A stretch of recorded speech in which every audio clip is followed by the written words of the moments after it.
جنہوں نے تاریخ کے ہر نازک موڑ پر امت مرحومہ کی رہنمائی فرمائی اور دستگیری فرمائی، جنہوں نے ہر دور میں باطل کا مقابلہ کیا ہے، جب بھی باطل نے سر ابھرا ہے وہ اس کے سروں پر صاعقہ الہی بن کر گرے ہیں، جب بھی کسی فرعون نے وقت سے انا ربکم الاعلی کا دعا کیا ہے تو اسی دم و جلال منہ سے بن کر نبودار ہوئے ہیں، جب کسی نمرود نے انا واللہ غیری کی صدا بلند کی ہے اسی لمحہ وہ خلیل بت شکن کا دستے بے باک بن کر ظاہر ہوئے ہیں، جب بھی باطل نے حق کو چیلنج کیا ہے انہوں نے اس کی چیلنج کو قبول کیا ہے، وہ مردانہ وار سر بکف میدان میں آ نکلے ہیں اور جم کر پوری بے خوفی سے باطل کا مقابلہ کیا ہے، انہوں نے سر تو کٹا دیا مگر باطل کو کبھی پیٹ نہ دکھائی، انہوں نے گردنیں تو کٹا دی مگر پرچم اسلام کو سر نگو نہ ہونے دیا، انہوں نے سارے عالم میں اپنی صداقت و شجاعت، اپنی جلالت و شجاعت کا پرچم نصب کر دیا اور برسر عام یہ اعلان کر دیا، باطل سے دبنے والے ہے آسمان نہیں ہم، باطل سے دبنے والے اے آسمان نہیں ہم، 100 بار کر چکا ہے تو انتہا ہمارا، توحید کی امانت سینوں میں ہمارے، توحید کی امانت سینوں میں ہے ہمارے، آسان نہیں نام و نشان مٹانا۔ حضرات اگر اس موضوع پر اگر گفتگو کرنی شروع کر دی تو وقت ساتھ نہیں دیتا، اس لیے کہ دارالعلوم نے ہمارے اوپر جو احسانات کیے ہیں اور ہمارے تک جو دین کو پہنچایا ہے یہ انہی کا فیض ہے کہ دارالعلوم نے جب سرزمین ہند پر دزدان یورپ آیا تو ان کا بھی مقابلہ کیا، فرزندان تسلیس آئے تو ان کا مقابلہ کیا، دشمنان اسلام آئے تو ان کا مقابلہ کیا، غداران نبوت آئے ان کا مقابلہ کیا، منکرین حدیث آئے ان کا مقابلہ کیا، محافظین بدعت آئے ان کا مقابلہ کیا، بہرحال اس نے ہر طرح سے جنگ لڑی ہے اور لڑ کر اپنے آپ کو قربان کر دیا ہے اور اسلام کو دنیا والوں تک پہنچا دیا ہے، جب گولی کی ضرورت پڑی تو گولی بھی چلا لی، جب تلوار کی ضرورت پڑی تو تلوار بھی چلا لی اور تلوار پھینکی اور قلم اٹھا لیا۔ میں بس اپنی اسی بات پر اپنی تقریر کو ختم کرنا چاہتا ہوں، دعا کرے کہ اللہ تبارک و تعالیٰ ان تمام اکابر کو، ان اسلاف کو ہم سب کی طرف سے ان سب کو جزا خیر عطا فرمائے اور اللہ تعالیٰ ان کے قبروں کو نور سے منور فرمائے، اور ہم ان کی کتابوں سے استفادہ بھی کر رہے ہیں اور ہم ان کے حق میں دعا یہ کریں گے کہ اللہ تبارک و تعالیٰ ان کو جزا خیر عطا فرمائے۔ وآخر دعوانا ان الحمدللہ رب العالمین۔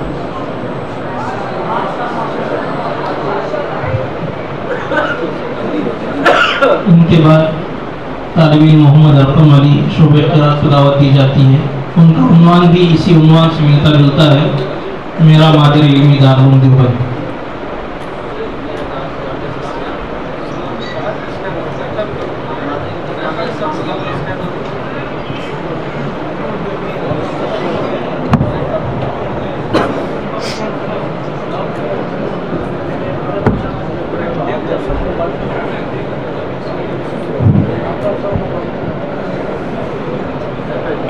السلام علیکم ورحمۃ اللہ وبرکاتہ۔ الحمد للہ رب العالمین والصلاة والسلام على سید الانبیاء والمرسلین وعلى آلہ واصحابہ اجمعین، اما بعد فاعوذ باللہ من الشیطان الرجیم، بسم اللہ الرحمن الرحیم، انما یخشى اللہ من عبادہ العلماء، صدق اللہ العظیم۔ طلبہ سنجیدگی کا مظاہرہ کریں اور دو تین بھی مساہمین باقی ہیں، پوری توجہ سے شریک محفل رہیں۔ ایک صنم خانہ ہے جہاں محمود بہت تیار ہوئے، ایک صنم خانہ ہے جہاں محمود بہت تیار ہوئے، اس خاک کے ذرے ذرے سے کس درج شرر بیدار ہوئے۔ محترم صدر جلسہ، چمنستان قاسمیہ کے چہکتے بلبلوں، میں سب سے پہلے رب ذوالجلال کی بارگاہ میں ہدیہ تشکر پیش کرتا ہوں جس نے مجھے اس مادر علمی کی عظمت اور رفعت کی شان میں عقیدت و محبت کی پھول نچھاور کرنے کی سعادت بخشی، جو عالم اسلام کی مثالی تعلیم گاہ علوم نبوت کی مقبول درسگاہ، مشائخ و اولیاء کی روحانی تربیت گاہ، مجاہدین آزادی کی قیام گاہ، مسلک حقیقت کی مضبوط پناہ گاہ، اس آخری صدی کے مجددین کے جلوہ گاہ جس کو ازہر الہند اور کعبۃ الہند کے نام سے جانا جاتا ہے، جس کی بنیاد خود خواب میں ساقی کوثر صلی اللہ علیہ وسلم نے رکھی، جس کی در و دیوار پر اکابر امت کے لوکار فرما ہے، جنہوں نے پیٹ پر پتھر باندھ کر اس گلشن کی آبیاری کی۔ یہ ہے میرا مادر علم دارالعلوم دیوبند۔ کوہسار یہاں دب جاتے ہیں، طوفان یہاں رک جاتے ہیں، کوہسار یہاں دب جاتے ہیں، طوفان یہاں رک جاتے ہیں، اس خاک فقیری کے آگے شاہوں کے محل جھک جاتے ہیں۔ حضرات، علم و معرفت کا سر چشمہ اس وقت بہ پڑا جب برطانوی اقتدار میں تمام دینی مدارس بند کر دیے گئے تھے، ہندوستان سے قرآن و سنت کے مراکز بند کر دیے جا رہے تھے، آریوں اور عیسائیوں کی فتنہ ارتداد کی لہر مسلمانوں پر باد سرسر کے معنی چل رہی تھی۔ ایسے پرآشوب دور میں رحمت الہی جوش میں آئی، تاریخ نے کروٹ بدلی۔ چنانچہ 15 محرم 1283 کا وہ مبارک دن آیا جس میں اکابر امت کی پہم کاوشوں سے اس سرزمین دیوبند پر میرا مادر علمی کا وجود عمل میں آیا۔ اس کی ابتدا تو ایک انار کے درخت کے نیچے ہوئی، پھر خستہ حال عمارت کے سائے میں اخلاق و کردار کے مجسمے تیار ہوتے رہے، انسانیت کے رہبر و رہنما پیدا ہوتے رہے، اسلام کے جاندار سپاہی جلوہ گر ہوتے رہے، جگہ جگہ علم کے مینار روشن ہوتے رہے، یہاں تک کہ جس کے فضلاء کی تصانیف تقریباً 1 لاکھ کو پہنچ چکی ہے، جن کی خدمات کے نیچے صرف ہندوستان میں 86,000 مدارس 3 لاکھ مکاتب پھیل چکے ہیں، جس کی شہرت کے کیا کہنے، ماضی قریب کے واقعے نے صرف نسبت کی بنیاد پر دارالعلوم کے نام کو ساری دنیا میں روشن کر دیا ہے۔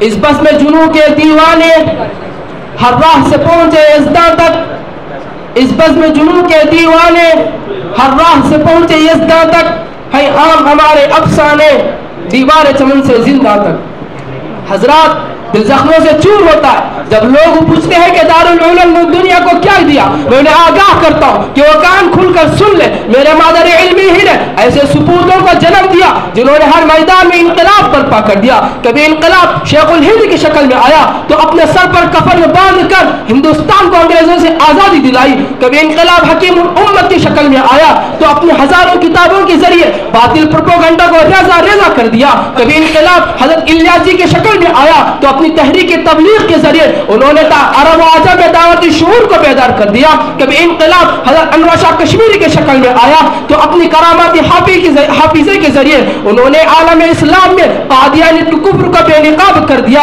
کبھی انقلاب شیخ الاسلام کی شکل میں آیا تو اپنی سیاسی بصیرت کے ذریعے انہوں نے مسلمانان ہند کو پرسنل لا بورڈ جیسے متحدہ پلیٹ فارم سے نوازا۔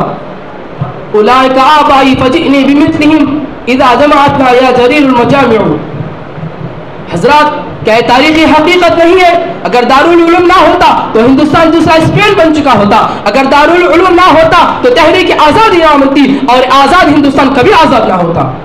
اس صداقت سے کیسے انکار کیا جا سکتا ہے کہ میرے مادر علمی ہی نے آریوں اور عیسائیوں کی فتنہ ارتداد کو بیخ و بن سے اکھاڑ دیا اور مسلمانوں کا دین ایمان کا تحفظ کیا، مساجد کو آباد کیا۔ جب بھی اسلام کے نام پر فتنے اٹھتے، چاہے قادیانیت کا فتنہ ہو یا شیعیت کا فتنہ ہو، انکار حدیث کا فتنہ ہو یا غیر مقلدین کا فتنہ ہو، رضا خانیت کا فتنہ ہو، ہند امت کا فتنہ ہو، ان میں سے ہر ایک کو میرے مادر علمی ہی نے منہ کے بل پچھاڑ دیا۔ بھلا بتلاؤ تو صحیح، وہ ایسا کون سا محاذ ہے جہاں میرے مادر علمی کا ثبوت سینہ سپر نظر نہ آتا ہو؟ وہ ایسا کون سا گوشہ ہے جہاں فیض دیوبند کے کرشمے سازیاں چھلمل کرتی دکھائی نہ دیتی ہو؟ میرے غیور ساتھیوں، میرے مادر علمی آج بھی اپنے پوری آب و تاب کے ساتھ اشاعت اسلام میں ہماتن مصروف ہے اور باطل کے لیے دیوار آہنی بنا ہوا ہے۔ آج بھی اشاعت اسلام میں ہماتن مصروف ہے اور باطل کے لیے دیوار آہنی بنا ہوا ہے، جس کا فیض ساری دنیا میں برق رفتاری کے ساتھ پھیلتا چلا جا رہا ہے، جسے دشمن طاقتیں دیکھ دیکھ کر حیران ہیں اور میرے مادر علمی کی عصمت کی جانب نگاہیں بد جمائے ہوئے ہیں تاکہ کسی نہ کسی بہانے مادر علمی کی بیخ کنی کی جائے۔